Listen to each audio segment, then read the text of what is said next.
Welcome to my channel Tes10 TV. Terima kasih guys, lu udah pada gabung lagi, udah mampir lagi ke channel gua. Dan kali ini gua akan membahas salah satu tim yang menjadi bahan pembicaraan untuk kalangan pecinta sepak bola nasional.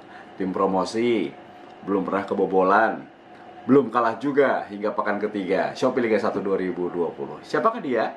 Nah, mereka adalah Persiraja Banda Aceh. Ya, ini gue sangat menarik untuk bisa membahas profil dari tim promosi ini, karena memang terakhir mereka bermain di kasta tertinggi sepak bola kita di tahun 2012. Kemudian mereka degradasi, perjuangan cukup berat. 8 tahun kemudian di tahun 2019 mereka mampu promosi. Dan terbukti di 2020 mereka cukup meyakinkan di awal musim. Nah, kita akan bahas selengkapnya profil dari Laskar Rencong Persiraja Banda Aceh.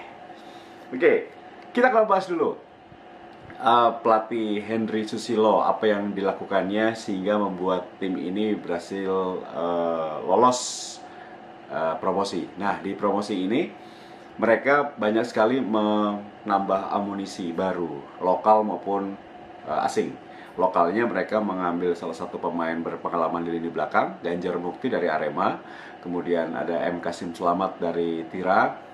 Miftahul Hamdi, ini pemain kelahiran Aceh yang bermain untuk Bali United, ditarik kembali. Nazarul Fahmi dari Barito.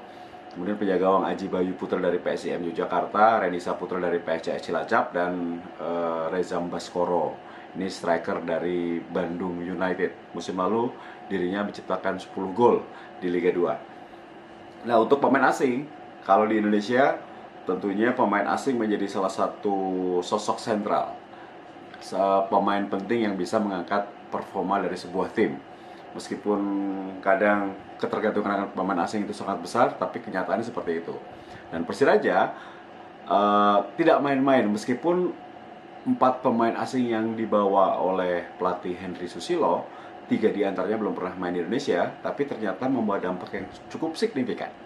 Yang pertama adalah Adam Mitter, ini pemain belakang asal Inggris, 27 tahun, pengalamannya memang bermain di liga-liga Asia Tenggara sudah ada. Dia bermain di Hougang United, kemudian dia pernah bermain untuk Global Cebu di Filipina, dan terakhir juga bermain untuk Valor FC di Kanada. Jadi setidaknya dia tahu bagaimana atmosfer sepak bola di Asia Tenggara, cuacanya juga dia bisa sudah sedikit beradaptasi. Kemudian kedua adalah pemain tengah, Samir Ayas. Ini sama sekali belum pernah main di Liga Asia Tenggara, karena pemain asal Lebanon ini bermain untuk tim Al Ahad Lebanon, dan juga terakhir untuk bermain untuk tim Dunav Liga Bulgaria. Jadi ini pengalaman pertamanya bermain di Asia Tenggara, pengalaman pertama untuk bermain di Indonesia, dan so far so good. Berikutnya adalah Bruno Dibal. Ini salah satu pemain gelandang serang atau attacking midfielder asal Brazil.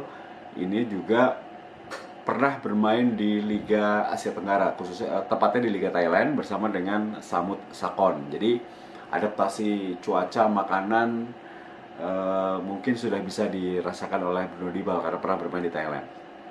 Usianya juga masih cukup muda.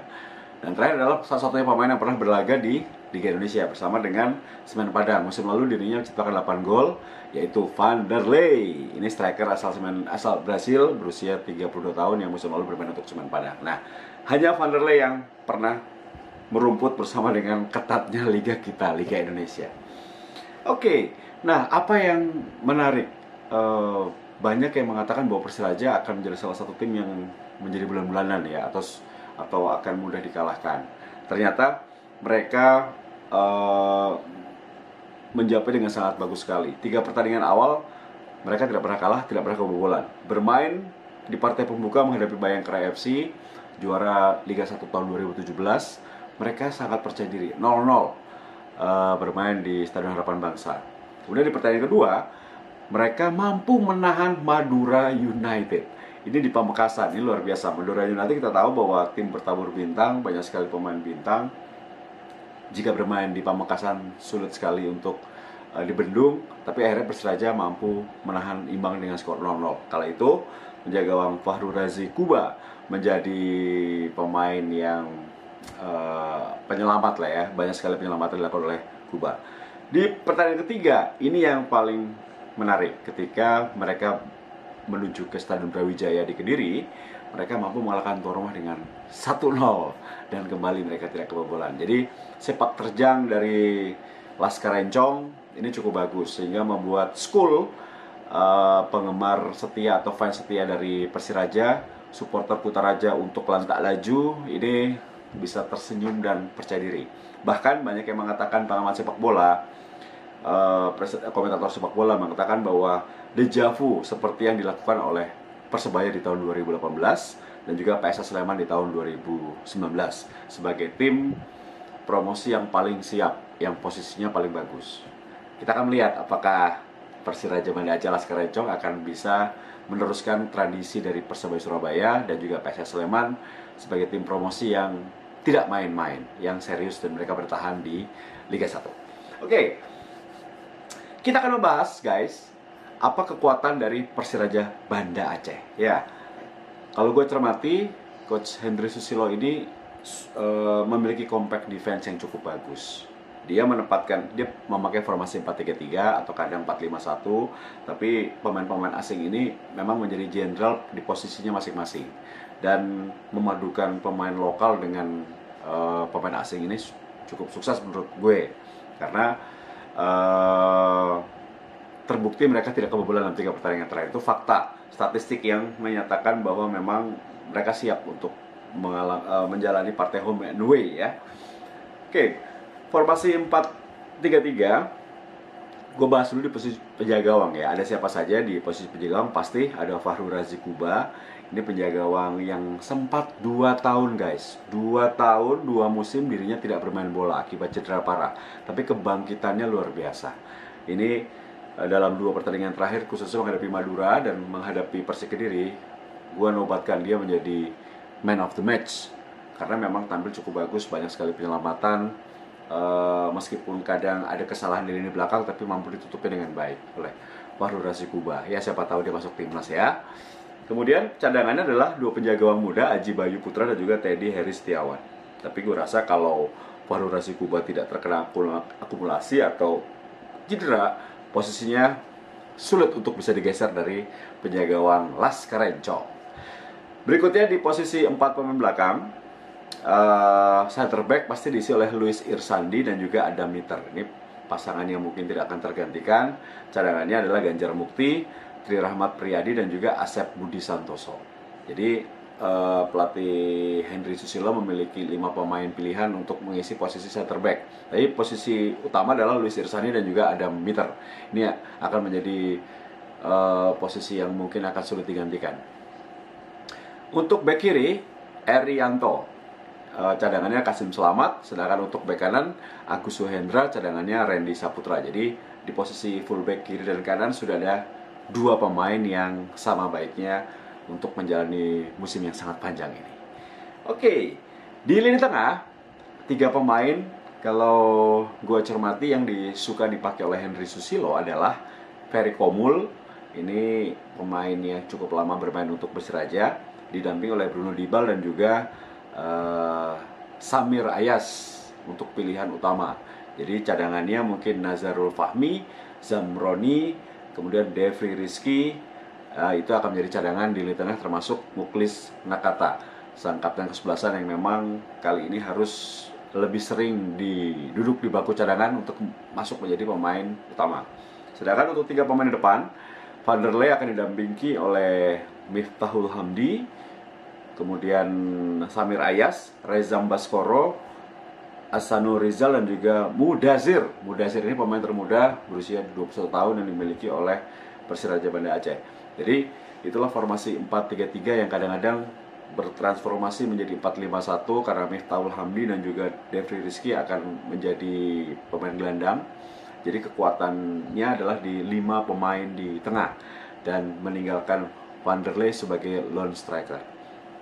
Kalau gue cermati dalam 3 pertandingan atau gue melihat dalam 3 pertandingan Persiraja Banda Aceh, apa keistimewaan dari Persiraja? Keistimewaannya adalah mereka bermain as a team, bermain satu kesatuan, dan semangat promosi itu masih terlihat di awal musim.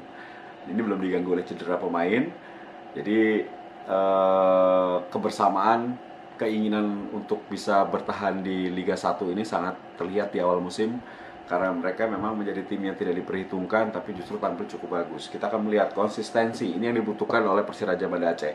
Kalau ingin bertahan di Liga 1 bukan hanya masalah kemenangan, bukan hanya masalah duit, tapi juga harus masalah konsistensi. Karena di awal musim belum diganggu cedera, tentunya masih sangat indah. Tapi ketika nanti sudah di tengah musim, kemudian banyak ada pemain cedera atau pemain asing yang cedera, ini akan mempengaruhi apakah pemain lokal bisa menutup peran yang ditinggalkan oleh pemain asing tersebut. Dan juga peran dari supporter school. Nah, ini supporter Kutaraja untuk Lantak Laju ini harus terus memberikan dukungan baik home di Stadion Harapan Bangsa ataupun bermain away. Nah, ini penting sekali ya. Gue rasa kalau penampilan seperti ini Persiraja pantas untuk bertahan di Liga 1. Kita akan melihat apakah akan konsisten atau tidak, karena Liga 1 itu adalah liga yang paling sulit diprediksi. Kadang penampilan bagus, kadang bisa jelek juga. Tergantung apakah manajemen. Ini penting juga untuk tim promosi untuk menjaga gaji supaya tidak terlambat, karena banyak sekali tim-tim promosi yang musim lalu masih menunggak gaji, membuat performa mereka turun drastis di putaran kedua, sehingga mereka harus kembali terdegradasi. Ya, itulah gue rasa ulasan gue untuk Persiraja Banda Aceh, tim dari ujung barat Indonesia yang mengejutkan di 3 pertandingan awal. Sebagai tim promosi tidak kebobolan, dan nama Fahrul Razi Kuba ini tampaknya bisa dikatakan jadi perbincangan. Nah, semoga saja kalau penampilan cukup bagus, who never knows, bisa masuk tim nasional Indonesia Kuba. Oke, itu saja. Salam untuk saudara-saudaraku yang ada di Aceh. Kalian harus bangga memiliki tim di kasta tertinggi sepak bola Indonesia, itu Liga 1. Sukses untuk Laskar Encong, Persiraja Banda Aceh. Salam saya untuk seluruh rekan-rekan school, supporter Kutaraja untuk Lantak Laju. Itu saja.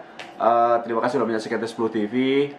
Jangan lupa untuk subscribe dan juga nyalakan notifikasi lonceng, jadi kalian semua tidak tertinggal konten-konten yang gua naikkan di T10 TV, dan juga share videonya kemana-mana. Tio Nugroho sign out. Terima kasih. Sampai jumpa. Bye.